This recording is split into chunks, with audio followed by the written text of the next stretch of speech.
ವೀಕ್ಷಕರೇ, ಕನ್ನಡ ಸಿನಿಮಾ ಇಂಡಸ್ಟ್ರಿಯ ಮಹಾನ್ ಸಾಹಸಿ ಯಾರು? ಹೀಗೊಂದು ಪ್ರಶ್ನೆಯನ್ನ ಮುಂದಿಟ್ಟ ತಕ್ಷಣ ನೆನಪಿಗೆ ಬರೋ ಹೆಸರು ನಟ, ನಿರ್ಮಾಪಕ, ನಿರ್ದೇಶಕ ದ್ವಾರಕೀಶ್.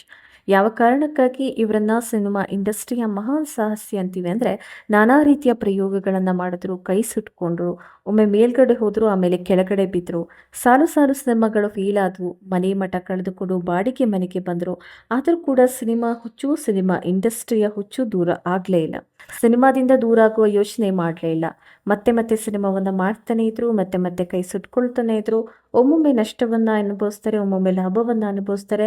ನಿರಂತರವಾಗಿ ಇದೆಲ್ಲವನ್ನ ದ್ವಾರಕೀಶ್ ನೋಡ್ತಾನೆ ಹೋದ್ರು. ಇಂತಹ ಅಪರೂಪದ ಮಹಾನ್ ಸಾಹಸಿಯನ್ನ ಕನ್ನಡ ಸಿನಿಮಾ ಇಂಡಸ್ಟ್ರಿ ಕಳೆದುಕೊಂಡಿದೆ.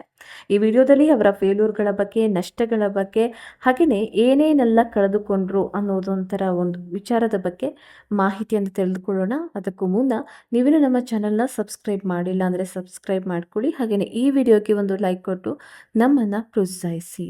ಹೌದು, ದ್ವಾರಕೀಶ್ ಅವರ ಬದುಕು ಅದೆಷ್ಟೋ ಮಂದಿಗೆ ಪಾಠ ಅಂದರೂ ತಪ್ಪಾಗಲ್ಲ. ಜೀವನದಲ್ಲಿ ಏನು ಮಾಡಬೇಕು, ಏನು ಮಾಡಬಾರ್ದು ಅನ್ನೋದನ್ನ ದ್ವಾರಕೀಶ್ ಅವರ ಬದುಕು ನಮಗೆ ಬಹಳ ಚೆನ್ನಾಗಿ ಹೇಳ್ತಾ ಹೋಗುತ್ತೆ. ಬಹುಶಃ 1985ರಲ್ಲಿ ಏನಾದರೂ ದ್ವಾರಕೀಶ್ ಅವರು ಕನ್ನಡ ಸಿನಿಮಾ ಇಂಡಸ್ಟ್ರಿಗೆ ಗುಡ್ ಬೈ ಹೇಳಿದ್ರೆ ಅವರು ರಾಜನ ರೀತಿ ಬದುಕು ಸಾಗಿಸ್ತಾ ಇದ್ರು.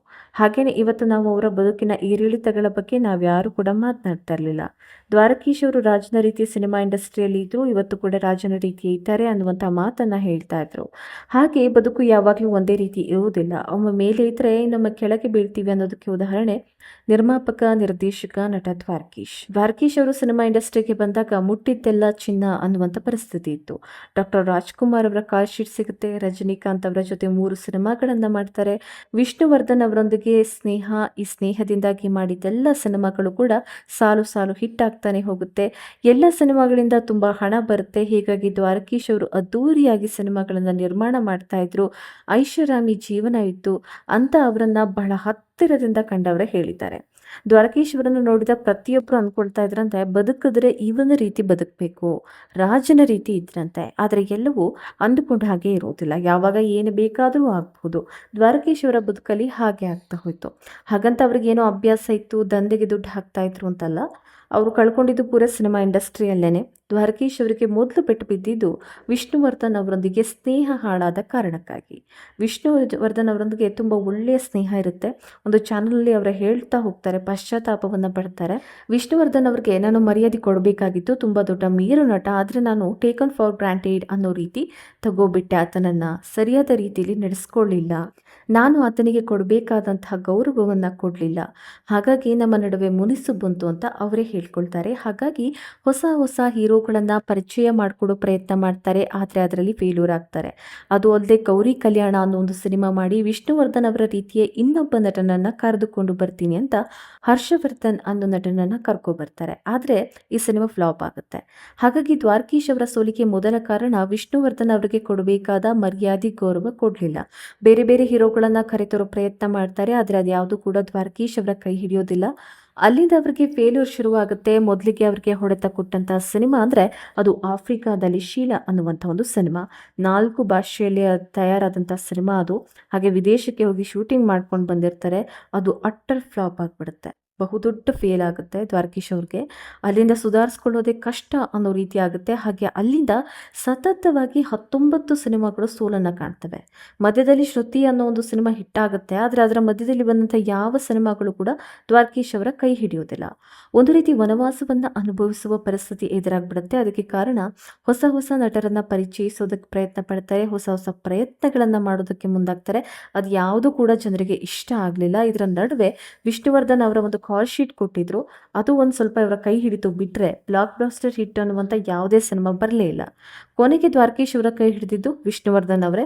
ದ್ವಾರಕೀಶ್ ಅವರ ಮಗ ಹೋಗ್ಬಿಟ್ಟು ವಿಷ್ಣುವರ್ಧನ್ ಅವರ ಬಳಿ ಮಾತನಾಡ್ತಾರಂತೆ. ಆಗ ವಿಷ್ಣುವರ್ಧನ್ ಅವರ ಒಂದು ಕಾಲ್ ಶೀಟ್ ಸಿಗುತ್ತೆ. ಆಗ ನಿರ್ಮಾಣ ಆದಂಥ ಸಿನಿಮಾನೇ ಆಪ್ತ ಮಿತ್ರ ಅನ್ನುವಂಥ ಒಂದು ಸಿನಿಮಾ.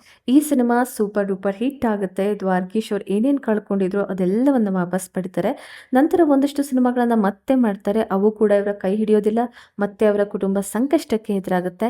ಇನ್ನು ಅವರ ವೈಯಕ್ತಿಕ ಬದುಕಿನ ವಿಚಾರ ಅಂದರೆ ಅವರು ಏನೇನು ಕಳೆದುಕೊಂಡ್ರು ಅಂತ ನೋಡ್ತಾ ಹೋಗೋದಾದರೆ ಸಾಕಷ್ಟು ಆಸ್ತಿಯನ್ನು ಕಳೆದುಕೊಳ್ತಾರೆ. ಬೇರೆ ಬೇರೆ ಸಿನಿಮಾಗಳಿಗೆ ಫೈನಾನ್ಸ್ ಮಾಡ್ತಾ ಇದ್ರು. ಇವತ್ತು ಬರಬಹುದು, ನಾಳೆ ಆ ದುಡ್ಡು ಬರಬಹುದು ಅನ್ನೋ ಒಂದು ನಿರೀಕ್ಷೆಯಲ್ಲಿರ್ತಾ ಇದ್ರು. ಇನ್ನು ಒಂದಷ್ಟು ಜನದ ಬಳಿ ಸಾಲವನ್ನ ಮಾಡ್ತಾ ಇದ್ರು. ಆದರೆ ಯಾವ ಸಿನಿಮಾವು ಕೂಡ ಅವರ ಕೈ ಹಿಡಿಯೋದಿಲ್ಲ. ಪ್ರಮುಖವಾಗಿ ಅವರು ಮಾಡಿದಂಥ ಒಂದು ಸೈಟ್‌ಗಳೇನಿರುತ್ತೆ ಅದೆಲ್ಲವನ್ನ ಕೂಡ ಮಾರಾಟ ಮಾಡಿಬಿಡ್ತಾರೆ. ಹಾಗೆ ನೋಡೋಕ್ಕೋದ್ರೆ ಹೆಚ್ಚು ಕಡಿಮೆ 15 ಮನೆಗಳನ್ನ ಅವರು ಮಾರಾಟ ಮಾಡಿಬಿಡ್ತಾರಂತೆ. ಎಲ್ಲ ಕೂಡ ಎನ್.ಆರ್. ಕಾಲೋನಿಯಲ್ಲಿದ್ದ ಮನೆ, ಪ್ಯಾಲೇಸ್ ಆರ್ಚರ್‌ನಲ್ಲಿ ಇದ್ದಂತಹ ದೊಡ್ಡ ಮನೆ, ಹಾಗೆಯೇ ಮದ್ರಾಸ್‌ನಲ್ಲಿದ್ದ ಬಹುದೊಡ್ಡ ಮನೆ, ಹಾಗೆ ಬೆಂಗಳೂರಿನಲ್ಲಿ ಬೇರೆ ಬೇರೆ ಕಡೆಗಳಲ್ಲಿದ್ದಂತಹ ಮನೆ, ಹೆಚ್ಚು ಕಡಿಮೆ ಎಲ್ಲ ಮನೆಗಳನ್ನು ಮಾರುವಂಥ ಪರಿಸ್ಥಿತಿ ಬರುತ್ತೆ. ಕೊನೆಯದಾಗಿ ಅವರು ಕೂಡ ಬಾಡಿಗೆ ಮನೆಗೆ ಬರ್ತಾರೆ. ಅನಂತರ ಅವರು ಸ್ವಂತ ಸೂರು ಅಂತ ಮಾಡ್ಕೊಂಡಿದ್ದು ಅದು HSR ಲೇಔಟ್‌ನ ಮನೆ. ಅದು ಆಪ್ತಮಿತ್ರ ಸಿನಿಮಾದ ಲಾಭದಿಂದಾಗಿ. ಆದರೆ ಮತ್ತೆ ಈ ಮನೆಯನ್ನು ಕೂಡ ಮಾರುವಂಥ ಪರಿಸ್ಥಿತಿ ಎದುರಾಗುತ್ತೆ. ಕೊನೆಯದಾಗಿ ಎಲೆಕ್ಟ್ರಾನಿಕ್ ಸಿಟಿ ಬಳಿ ಇರುವ ತಮ್ಮ ಪುತ್ರನ ವಿಲ್ಲಾದಲ್ಲಿ ಅವರ ಜೊತೆ ವಾಸವಾಗಿರ್ತಾರೆ. ಈ ರೀತಿ ಐಷಾರಾಮಿಯಾಗಿ ಇದ್ದವರು ಮನೆ, ಆಸ್ತಿ, ಕಾರು ಎಲ್ಲವನ್ನ ಕಳ್ಕೊಳ್ತಾರೆ. ದೊಡ್ಡ ಐಷಾರಾಮಿ ಕಾರ್ನಲ್ಲಿ ಓಡಾಡ್ತಾ ಇದ್ದವರು ಕೊನೆಗೆ ಒಂದು ಅಂಬಾಸಿಡರ್ ಕಾರ್ನ ಇಟ್ಕೊಂಡಿದ್ರಂತೆ. ಇದಕ್ಕೆ ಕಾರಣ ಸ್ವತಃ ಅವರೇ ಹೇಳ್ಕೊಂಡಿದ್ದಾರೆ. ಒಂದಷ್ಟು ಎಡವಟ್ಟು ಮಾಡಿಕೊಂಡೆ, ವಿಷ್ಣುವರ್ಧನ್ ಅವರ ಜೊತೆ ಸ್ನೇಹ ಕಳ್ಕೊಂಡಿದ್ದು, ಒಂದಷ್ಟು ಎಡವಟ್ಟುಗಳನ್ನು ತಪ್ಪುಗಳನ್ನು ಮಾಡಿಬಿಟ್ಟೆ ಅಂತ ಒಟ್ಟಾರೆಯಾಗಿ 1985ರವರೆಗೆ ಚೆನ್ನಾಗಿಯೇ ಇರ್ತಾರೆ. ಸಿನಿಮಾ ರಂಗದಲ್ಲಿ ಅವರು ಎಂಟ್ರಿ ಕೊಟ್ಟಿದ್ದು ಸುಮಾರು 1964ರ ಸಮಯದಲ್ಲಿ. ಅಲ್ಲಿಂದ 85ರವರೆಗೆ ಎಲ್ಲವೂ ತುಂಬಾ ಚೆನ್ನಾಗಿರುತ್ತೆ. ನಟನೆ ಮಾಡ್ತಾಯಿದ್ರು, ನಿರ್ದೇಶನ ಮಾಡ್ತಾಯಿದ್ರು, ನಿರ್ಮಾಣದಲ್ಲಿ ತಮ್ಮನ್ನು ತಾವು ತೊಡಗಿಸ್ಕೊಂಡಿದ್ರು. ಅನಂತರ ಆಫ್ರಿಕಾದಲ್ಲಿ ಶೀಲಾ ಅನ್ನುವಂಥ ಒಂದು ಸಿನಿಮಾದಿಂದ ಶುರುವಾದ ಸೋಲು ನಿರಂತರವಾಗಿ ಅವರನ್ನು ಕಾಡುತ್ತೆ. ಆಪ್ತಮಿತ್ರ ಸಿನಿಮಾ ಬಂದಿರಲಿಲ್ಲ ಅಂದಿದ್ರೆ ಬಹುಶಃ ದ್ವಾರಕೀಶ್ ಅವರಿಗೆ ಸುಧಾರಿಸಿಕೊಳ್ಳಲಾಗದಂಥ ಪರಿಸ್ಥಿತಿ ಎದುರಾಗ್ತಾ ಇತ್ತು. 85ಕ್ಕೆ ಸಿನಿಮಾ ಇಂಡಸ್ಟ್ರಿಗೆ ಏನಾದರೂ ಅವರು ಗುಡ್ ಬೈ ಹೇಳಿದರೆ ಈಗ ರಾಜನ ರೀತಿ ಇರ್ತಾ ಇದ್ರು. ಆದರೆ ಸಿನಿಮಾ ರಂಗವನ್ನು ಬಿಡಲಿಲ್ಲ, ತೀರಾ ನಷ್ಟವನ್ನು ಅನುಭವಿಸಿದ್ರು. ತುಂಬಾ ಚೆನ್ನಾಗಿ ಮೇಲೆ ಇದ್ದಂತಹ ನಟ ಒಂದೇ ಸಮನೆ ಕೆಳಕ್ಕೆ ಹೇಗೆ ಬರ್ತಾನೆ ಅನ್ನೋದಕ್ಕೆ ಉದಾಹರಣೆ ದ್ವಾರಕೀಶ್ ಅಂದರೆ ತಪ್ಪಾಗಲ್ಲ. ಇದೆಲ್ಲ ನಮಗೊಂದು ಪಾಠ ಆಗುತ್ತೆ. ಚೆನ್ನಾಗಿದ್ದಾಗ ತುಂಬಾ ಮೆರೆದಾಡ್ತೀವಿ, ಕೆಳಗೆ ಬಿದ್ದಾಗ ತುಂಬ ಕಷ್ಟ ಆಗುತ್ತೆ ಅಂತ ಸ್ವತಃ ದ್ವಾರಕೀಶ್ ಅವರು ಹೇಳ್ಕೊಂಡಿದ್ದಾರೆ. ನನಗೊಂದು ಕಾಲದಲ್ಲಿ ನನ್ನ ತಲೆ ಎಲ್ಲಿಗೆ ಹೋಗ್ತಾ ಇತ್ತು ಅಂತಲೇ ಗೊತ್ತಾಗ್ತಿರ್ಲಿಲ್ಲ. ನನಗೂ ತಲೆಗೆ ಏರ್ಬಿಟ್ಟಿತ್ತು. ನನಗೂ ಒಂದು ಹಂತಕ್ಕೆ ಅಹಂಕಾರ ಬಂದುಬಿಟ್ಟಿತ್ತು. ಒಂದಷ್ಟು ಜನರನ್ನು ಸರಿಯಾಗಿ ನಡೆಸ್ಕೊಳ್ಳಿಲ್ಲ. ಜೊತೆಗೆ ನನ್ನ ಕಿವಿ ಚುಚ್ಚೋರು ಕೂಡ ತುಂಬ ಜನ ಇದ್ದರು. ಅದರ ಪ್ರತಿಫಲದಂತೆ ಎಲ್ಲ ಅನುಭವಿಸಿರುವೆ ಅಂತ ಅವರು ಹೇಳ್ಕೊಂಡಿದ್ದಾರೆ. ಇದು ದ್ವಾರಕೀಶ್ ಅವರ ಜೀವನಕ್ಕೆ ಸಂಬಂಧಪಟ್ಟಂತೆ ಒಂದಷ್ಟು ಸಂಗತಿ. ನಿಮಗೇನು ಅನಿಸುತ್ತೆ ಅನ್ನೋದನ್ನು ಕಮೆಂಟ್ ಬಾಕ್ಸ್ನಲ್ಲಿ ಕಮೆಂಟ್ ಮಾಡಿ ತಿಳಿಸಿ.